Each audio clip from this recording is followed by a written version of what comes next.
Well, hello everyone. This is B. Wendy Jackson, the lovely host, your lovely host of the Empower to Empower You podcast.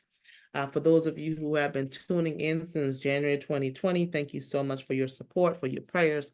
If you have subscribed recently, as well as if you have shared or reviewed or rated the podcast, thank you, thank you, thank you. If this is your first time tuning in from wherever you are, I really welcome you today. Want to remind you that Empower to Empower You podcast is about all things Jesus Christ, mental health, anything to help you think better so you can live freely and make better decisions. And I want the best for you. I've had some amazing guests, and I love holding space for amazing guests. And so today I get to have my friend, my sister in Christ, Dr. Taura Turner Jefferson. Just a little bit about Dr. Taura. She is an accomplished educator and business professional with over 20 years of experience. She has worked as an analyst, an educator, an administrator. My gosh, she has a passion for finances, financial fitness, even young girls. She founded FinFit to help women achieve financial freedom, guided by her passion for service and empowerment. Dr. Taura, as a published author and mentor, she is dedicated to using her talents to uplift others, advocate for anti-bullying, and support students in navigating life's challenges through faith and perseverance. So today we're going to talk about teaching beyond the classroom, faith and financial freedom with Dr. Taura Turner Jefferson. Welcome, T. Thank you. Thank you for having me. I'm excited to be here. I am excited to have you here. So just tell us 3 to 5 questions that really describe, if you were to identify 3 to 5 questions to describe who you are, what would be those 3 to 5 words and why? Describing Tara, I think number one would be passionate. I am passionate about everything, but everything education. So I feel like I should educate in everything that I do. Maya Angelou has a saying that says, when you get, give, and when you learn, teach. And that's one of my mottos. It's one of my mantras that I definitely want to share what I have with the world. So I'm passionate about education. I think I'm purposeful. So even though, like you mentioned, I have Sans Child and FinFit and Sanskrit, so I write. I like to discuss finances and I like to help girls with bullying. But all of it is a part of education. It's all about educating people on how their lives can be better in Mhm. the area of finances, in the area of bullying, in the area of writing. So it's all education. It's all education. So it all steers me back to education. And I think lastly, I would consider myself creative. As you mentioned, I've written books, and I have a wall full of books that I want to write that I have posted, and some treatments for those books. So I'm very creative, always thinking outside the box, always thinking of new things to write about and talk about and discuss with other people. And I thank Mhm. God for that, for giving me that level of creativity. I love it. You are multi-talented, truly. And I know we will not be able to cover every aspect of your life in 30 minutes, but we will do our we'll do our best to highlight what's the most, we all go through seasons in life, right? And seasons are, they come and they go. Sometimes they stay longer, a little bit longer than we wanted to. But what's the most life-giving thing in this current season? I think this season, I focus more on. It's interesting because I'm focused more on resting, but and Mm, also sharing. So I'm using what I have to give, but I'm also making sure that God has time with me to pour into me as well as I share. So mm, I'm kind of doing both. At every moment that I can, I'm taking time to rest, but I'm also making sure that as I'm resting, I'm getting those nuggets from God and I'm listening to his voice and I'm putting out what he's telling me to put out and saying what I have to say. I meet with a lot of people. I meet with girls, I meet with women. And so the one thing that I always want to do is rest in him enough that I can have the words and the wisdom to know exactly what I'm supposed to say in those moments. So while I'm resting, I'm also preparing to share. So I think this season of rest and sharing it's been really delightful. I teach Sunday school too, so I love just being around all these young ladies who just pour into me as much as I pour into them. Yes, yes, I love that. What's been the driving passion behind your work, especially in empowering women and young girls? I think for me, the power of education Hmm. has really changed my life. I saw my mother start off in her career working in various roles that weren't really career driven. And then I saw her make this huge shift. And she came home one day and said, I am going to nursing school and I'm quitting my job to go to nursing school. And even as a 10-year-old, I was like, wait a minute, quit job means no money. But she was determined to be a nurse, and so she went to vocational school. She received her CNA license, then she went back and she got her LPN license. And right before she passed away, she was trying to enroll to get her registered nurse license. And when I saw how our lives changed with each new step she took, I was like, I want to not only share what that meant to me, but how that impacted me. I saw our lives change. I saw trips being able to be taken. I saw bills being able to be paid. So there was a season of struggle because there was no job while she was in school. But once that Right. was over, I saw how empowered my mother was. I saw how she loved her job, how being a nurse, she would put on her white uniform and her white shoes and she'd make sure they were perfect. And it really helped me to see like coming from nothing and achieving your dreams was possible. And I want to make sure that every young lady that I meet knows that they can achieve their dreams. And so I named my organization Sans Child in memory and honor of my mother, because I wanted every young lady I met to understand what it felt like to be Sans child. I was Wow. loved, I was nurtured, I was challenged to do better at all points.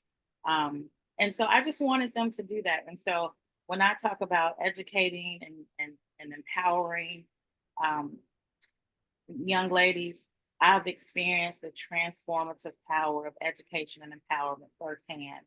And I just want to share that with them.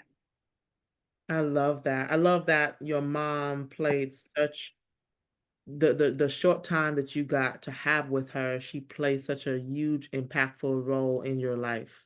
Absolutely. And it's the whole her influence is still interwoven in everything that you do. That is amazing. Absolutely. Talk about legacy. That's such Right. yeah, yeah, that's such a beautiful, and you get to share that with the world. So for people who don't know Sans Child, because your mom's name was Sandra, is that right? Correct. Correct. So Yeah. Sans Child is named after Sandra. It's a Mhm. nonprofit organization that I started in 2011, and we're still going, mentoring girls, mentoring women to some extent. Workshops. We're currently working with Wooddale High School young ladies who just started a mentoring program there. But we go out to different schools, churches, events, and just empower girls to just be their best selves and use those God given talents that God wants them to use for his kingdom. So we're all about that. I love that. I love that. So you created, and I'm sure we're going to talk a little bit more about Sans Child. There's so many beautiful aspects of what you do, and I love that the common thread, the common denominator is the education. So let's talk about financial fitness. The shortened form is FinFit. Hmm. Um, you created that to help women achieve financial freedom. Why, what inspired you to get into focusing on personal finance and financial independence and financial fitness and literacy? So I have a degree in business, my first degree from the University of Memphis School of College of Education, Fogelman College of not education, Fogelman College of Business and Economics. I've always loved business. I've always loved numbers. I probably should have majored in finance, but I majored in business and marketing. But I've always loved finance. My dad took me to a Dave Ramsey meeting at 18. And so Wow. I've always been connected to like finances and just really empowering myself with that knowledge.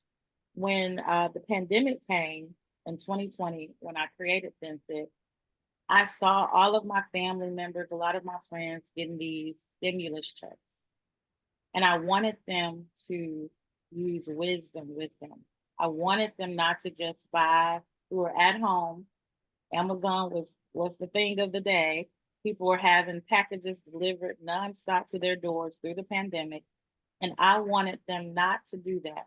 I wanted them to take their money and to save it or invest it or to pay off high interest debt or to do something that could help their future. In this moment where you're giving free money, what are you going to do with it? And so I created FinFit, which is financially fit and debt free. Debt free is not a part of the name, but I just add that because I think financial freedom is debt free. You know, you're debt free. You don't have this albatross of debt around your neck. And so my personal experiences really have informed FinFit. You know, I had a season of just not managing money properly, not stewarding what God gave me properly. And I heard a sermon on stewardship that really changed my whole thought process on money. This is Mhm. not my money. I am stewarding what God has given me. And with that in mind, Mm. I have a very different take on finances. And so I really want to help ladies to really understand that a lot of times we don't have financial problems, we have spending problems.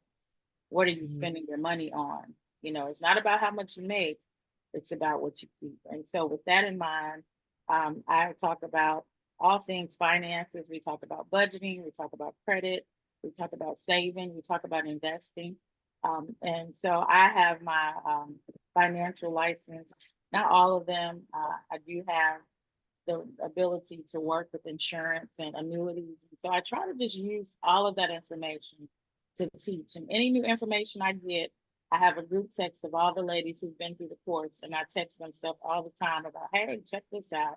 Hey, have you heard about this? And just empowering them to do better with their finances.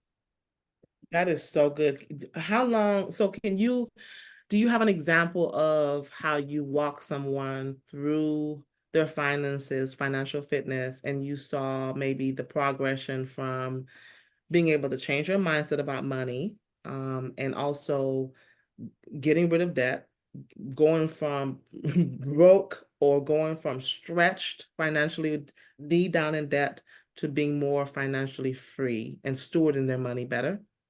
Absolutely. So the first class, it's always stewardship. I start off, and for those who are not Christians, I just say, bear with me. If you're not a Christian and you want to take this class, you are welcome.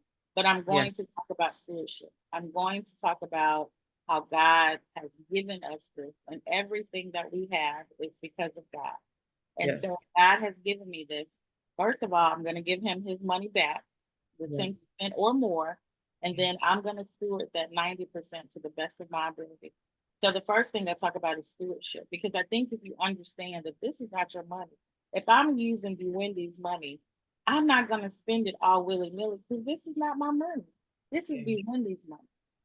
So I want that to be the main focus. But number two, we have to really breathe and then take a very good look at our finances. The first class is always the most difficult class because I have them bring 3 to 6 months of their bank statement.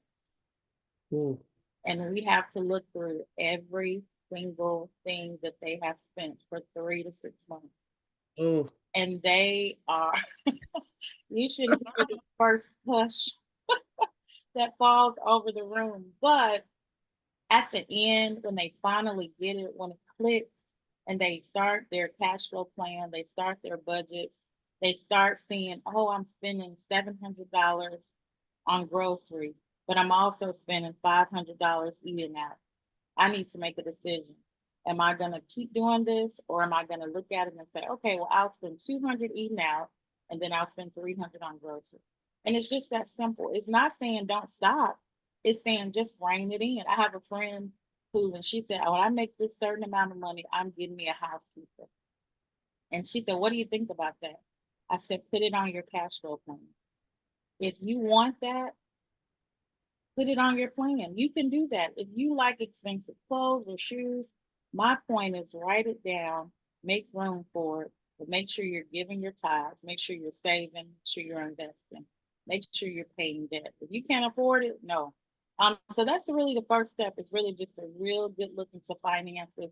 But by the end, I've had one young lady come back to me because we talked about credit and how to maneuver credit cards. And a lot, I didn't know about credit cards when I was 18 on campus of the University of Memphis. And the Chase representative said, "Hey, here's a card with $5,000." And I felt like I was supposed to spend all $5,000. So just knowing, Right. keep your balances low. If you have to carry a balance, keep it low. If you can get extra money, pay that down. Use the debt snowball, use the debt avalanche. But I think the most remarkable testimony is when one of the ladies who started with me came back and said, "My credit score got to 700 because I used your principles. I started paying down debt. I started knocking stuff off." And sometimes Yeah, I feel like when you're in virtual classes, because we do it virtually, that you're not really reaching people. And so for her to come back and say that, I was like, yeah, that's that's good. all I really want. I just want people to really just take hold of their finances. Because a lot of times I have friends, they make good money and they say, "I'm always broke." And I'm like, it's not what you make, it's what you keep, and it's how you steward it. So and the Bible says, the borrower is subject to the lender. Um, Yes, so that's one of the things that I work against is being subject to a lender. So yeah. absolutely. That is so good. What's the duration of your workshops on financial fitness? So we normally go 4 weeks, and it's normally 2 hours per session. And I like the group setting.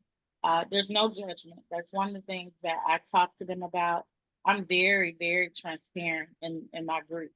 So they know all of my past history. They know Yeah. all of my financial mistakes. They know everything that I've done, what I shouldn't have done. And I'm very transparent because I want them to know you're not too far gone. You are not too far gone to Good. rank in. There's nothing that you've done financially that you can't recover. It may take a couple of years. It may take a side hustle, a part-time job. It may take discipline, but there's nothing that you have done that is too far gone. So we do 4 weeks. We do 2 hours per session. No judgment zone. I let them talk. I let them contribute. And they share a lot because I make sure they understand that we're not judging one another. We're not criticizing each other. And that's why I'm so open about my story because I don't want them to come in thinking that they have to have it all together. They do not. Where you are right now, it's where you're not where you're meant to be for life. That's good. Some people, I mean, that is so needed for sure. Let me ask you this. How has your faith, you are an ambassador for Jesus Christ. We're gonna make that known. And so how Absolutely. has your faith shaped the way that you mentor and guide others in everything that you do when it comes to overcoming life's challenges? I think number one is I lead with faith, and I try. I say this a lot. So I also work and I supervise people, and one of the things that I always say is, "Lord, give me the words and the wisdom." I'm dealing with different types of people. I'm dealing with people who know Jesus, people who don't know Jesus. But Lord, you give me the words and the wisdom to talk to every person that you bring into my life. And Yeah. I lead with empathy a lot of times. I know that everybody has experienced past trauma in one way, shape, or form, whether it's trauma around finances, trauma around bullying, trauma around parents, trauma around education. Everybody has experienced some level of trauma. And so I try to lead with understanding. I believe it's Stephen Covey who says, "Seek to understand and then to be understood." And that really has transformed the way I deal with, especially girls, because a lot of these girls that I deal with, sadly, are coming from situations where they're inundated with trauma. My last session I did with some young ladies, the young lady said, "But Miss Tara, how do you get over the trauma when the trauma lives with you? There's Mm, no way to escape it." uh, Wow. broke my heart. But it's Yeah. such a real question. If your parent is causing a trauma and you're 15, there's really nowhere to go unless you run away, and then that's just causing more trauma. Yeah. So I really rely on my faith. I pray when I meet a new class of people, when I walk into a new setting, a new speaking engagement. I'm always saying, Lord, let the people who need to hear this be here. Let what I'm saying move Tara out the way, and let what I'm saying be something that you need for them to hear to improve and Absolutely. life. Absolutely. And so I'm always, if you know me, I'm always talking about Jesus. Yes. Always Yes. my testimony, because I feel like a lot of times for Christians, we can be very passionate and zealous for the cause, and oftentimes that comes out as we're butchering people, but it's really because we know the impact that Jesus has had on our lives. And so Yes. I try not to just bombard people with my Jesus, but I want to tell you about them in every area. And so I talk to the girls, even though I'm in a, high school setting and, separation of church and state, I'll sneak in some Jesus. So Right. I Right. leave Jesus. And I think, once you meet this life-giving man, your life is never the same. So my faith is just, it's who I am. I don't pray with the girls in the high schools, but when I start my FinFit meetings, I open with prayer. That's When good. I start Good. different classes, I open with prayer. I ask people what they like to pray. Give me your prayer requests. What do you have on your heart and mind? So I think my faith has been very evident in what I do and who I am. Yes, I can attest to that for sure. So let's try to land this plane as much as possible. There's so much more to talk about, but I'm just so excited about how God is using you to share your gifts with so many people. So let's talk about your books. You are a published author. You've written several books. You're doing workshops. You're mentoring girls. You're focusing on anti-bullying strategies. You're a Sunday school life group teacher for other teenage girls as well. As an author, what's been the most what book do you feel like is like your prized possession that you just feel very passionate about? Gosh, that's a big question. Which one did I put? I think always my first book, because that one showed me I could write. But I will say I Mm, wrote it as a collaboration with a couple of friends of mine. So that one was special because it was the first one. But my second one, I think, was even more special because I did it by myself. And it yeah, was scary to do it by myself. When you have a group of people working with you and walking with you, you're like, oh, yeah, we can get this done. But when you have to be self motivated to do everything yourself, the publishing, the getting the editor, getting the covers created. Those are the things that are kind of scary. And so I think the second one really, and that is called Laid to Rest. And I think that is also important to me because it really chronicles the year. It's not a true story, but it chronicles the year after um, the lady and the family dies. And I wrote it kind of cathartically after my mother's death to really deal with how to lay her to rest in the best way. mhm, Also, how my family laid her to rest. So it's not based on my family, but there are parts that pull from some of the things that happened. And I think that's probably I guess my favorite book because I wrote it by myself from beginning to end, and I really felt like I got the story out. And when people read it and they come back to me, and I actually am finishing up the sequel to that now, they always say, "What are the Green sisters doing?" Those were the main characters. So I'm ready for the Green sisters. What are they doing now? So that makes yeah, me feel that people have embraced those characters in that book that came out of my head and my heart. So I yeah. think my second work has been the most exciting and purposeful work for me. What's the names of your books and where can Oh, people find them? so I have books on Amazon. Of course, you can reach out to me on social media. I have some here. But on Amazon, I'm Dr. Taura Turner Jefferson. And you can follow my page on Amazon. But some of my books are Let's see, laid to rest, still sleeping with the lights on, which is about my grandmother and how she sleeps with the lights on. Um, let's see what else I have. I have a couple of journals out there. One journal is about grieving, the grieving process in 2021, 2022, excuse me. No, 2021. I lost a lot of profound people in my life. And so that is called Our Journals, excuse me, Our Giants Are Falling Asleep. And that's about the grieving process. And there are many more. So check it out on Amazon. And I have many more coming this year. I'm finishing up a workplace trauma book because Wow. bullying doesn't stop when you're 12. If nobody stops it, it continues to adulthood. So it happens in the workplace as well. So I'm working on a You book know, about that. And a good problem is when you write so many books, you don't even remember what the books are. and the other problem is I have so many in progress that I'm trying to like I not love it. I have in progress with the ones I've already done. So it's a Yeah. good problem to have. Absolutely.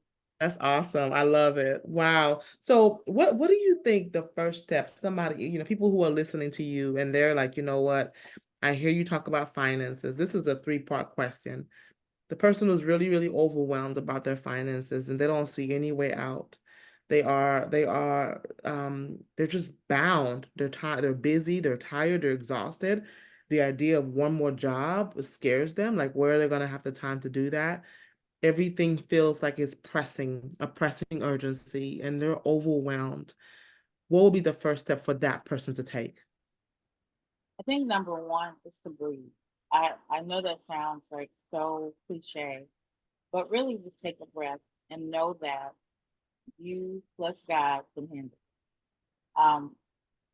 I think the first thing to do, honestly, and I know people don't like to do it. Like I said, when we do it in the class and sigh comes over the class, or a spirit of quietness descends.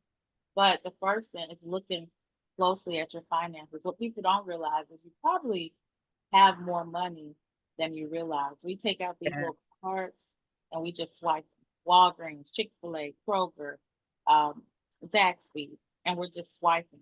But if you ever take account of what you're doing and become very intentional with your spending, you'll realize you probably have more money than you think you have. So I think that's the first thing. It's just really taking a look.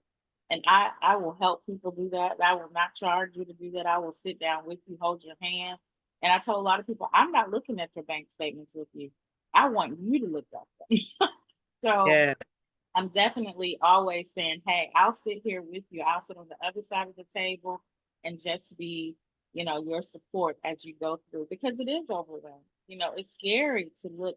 I have a friend, I've invited her to every FinFit course that I've given, and she says, I'm not ready yet. I know I need help, but Mhm. I'm not ready.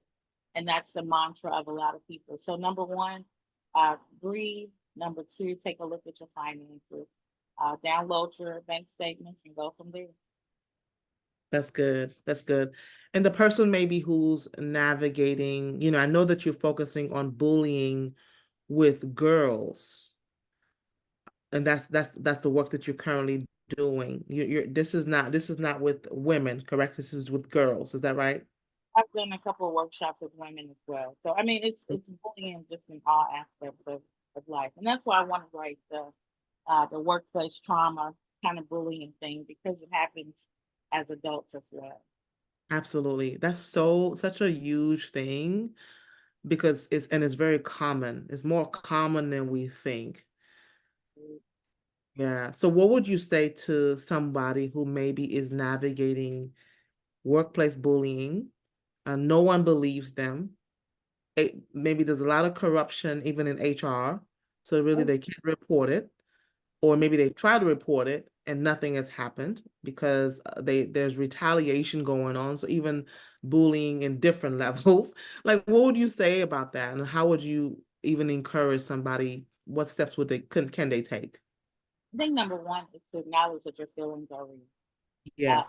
Oftentimes, when you're experiencing workplace bully, a lot of people will say, "Oh, that's not what's meant." No, no, if you feel it, it was me.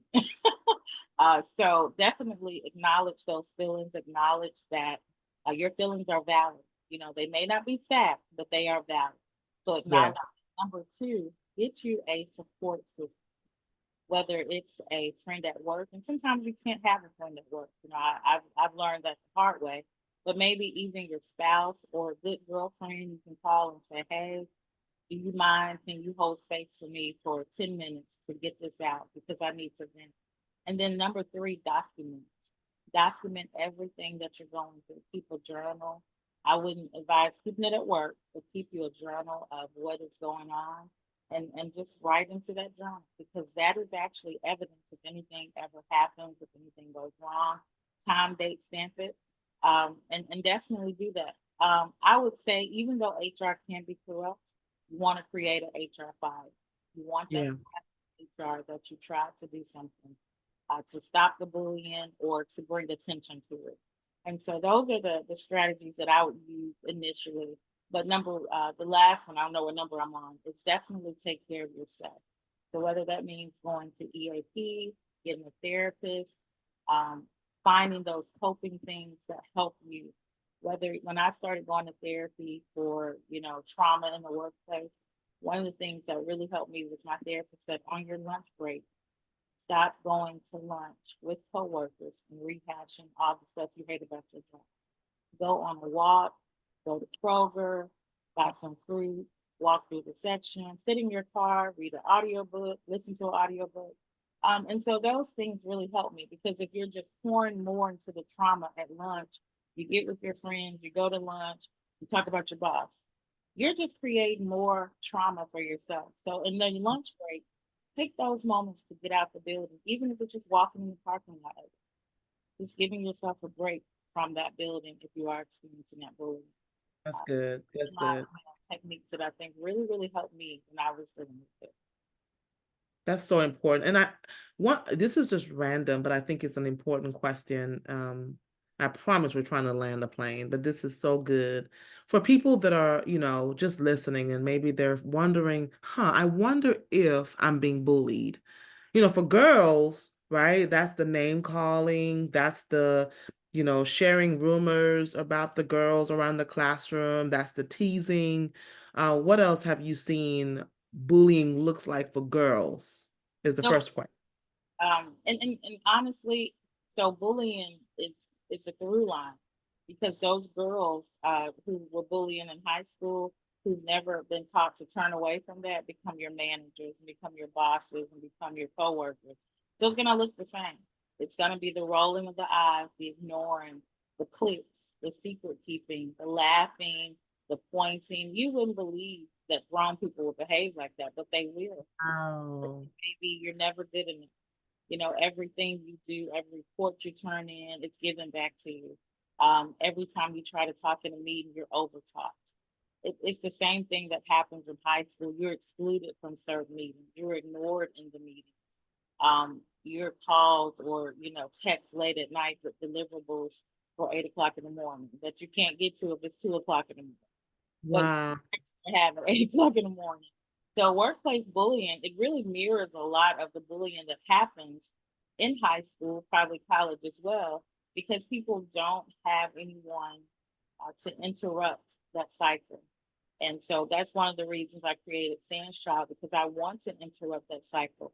But perhaps if we can't, then there's a space in corporate America or in these jobs that I can also talk to. And that's why I wanted to create um, the book, the workplace bullying book, because I've spoken on different platforms and I've had people to call back to me and say, "Oh my gosh, how did you know I experienced that?" And it's like, I didn't know you experienced it, but I did. And so I share my story. And I think that's so important too, is sharing our stories because we really help people.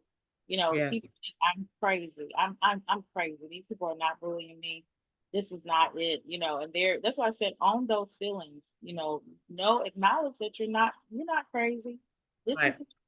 so I just share my story in the book and just share different occurrences that happen and just try to help people through that. That's good. That's good. Yeah. Thank you, Tara.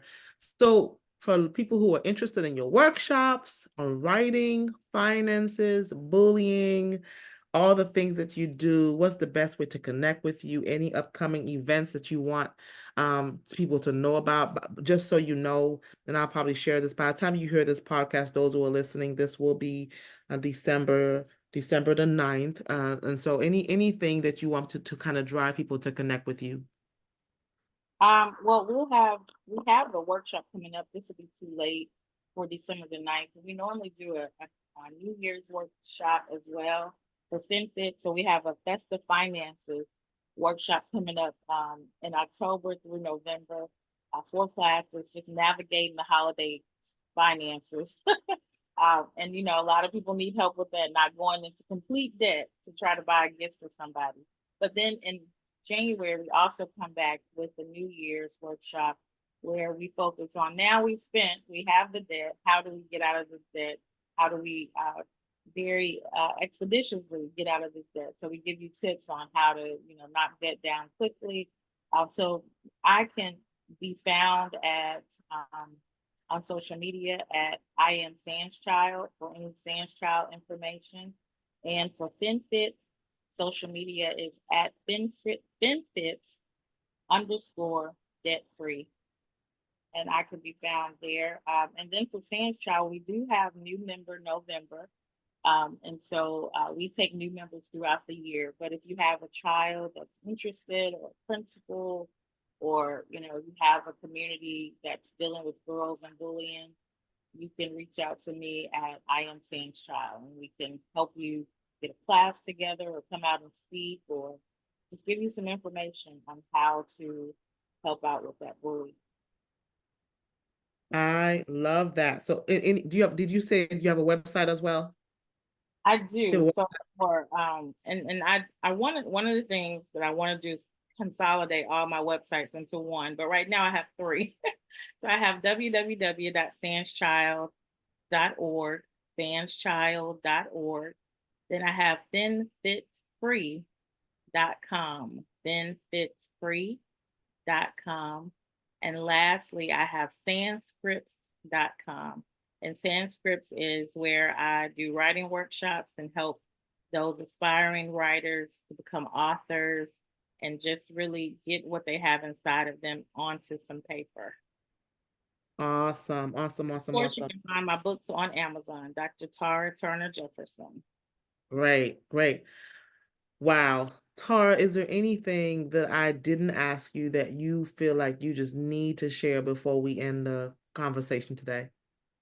I don't think so. I have enjoyed this. I was wondering how you could pull this all together with all the things I do. But as I was looking at the questions, I said, you know what? The through line is education. I want Yes. to educate people on anything that I find to educate them about. As you give, as you learn, teach. And that is just what I want to do. As I learn it, my family is probably tired of me because I'm always trying to tell them something new. Let me tell you what I learned. So, you Love that. I love that. Well, you have definitely educated us today, and I'm so honored to host you today, for sure. So thank you. Thank you for your time and your talents and your obedience and everything you're doing. We're going to talk offline for sure. Y'all, please connect with Dr. T. I call her Dr. T, but Dr. Tora. And I'm going to put her social media on the show notes. I am Sans Child, FinFit underscore debt free. And I'll also share. She probably will prefer connecting with her on her social media instead of putting all three websites, but I'll put the social media at least to start with. absolutely, absolutely. Great, great, great. Awesome. Well, this is B. Wendy Jackson, your lovely host of the Empowered to Empower You podcast. I will be back next time with another amazing conversation. Have an amazing week on purpose. Bye-bye for now.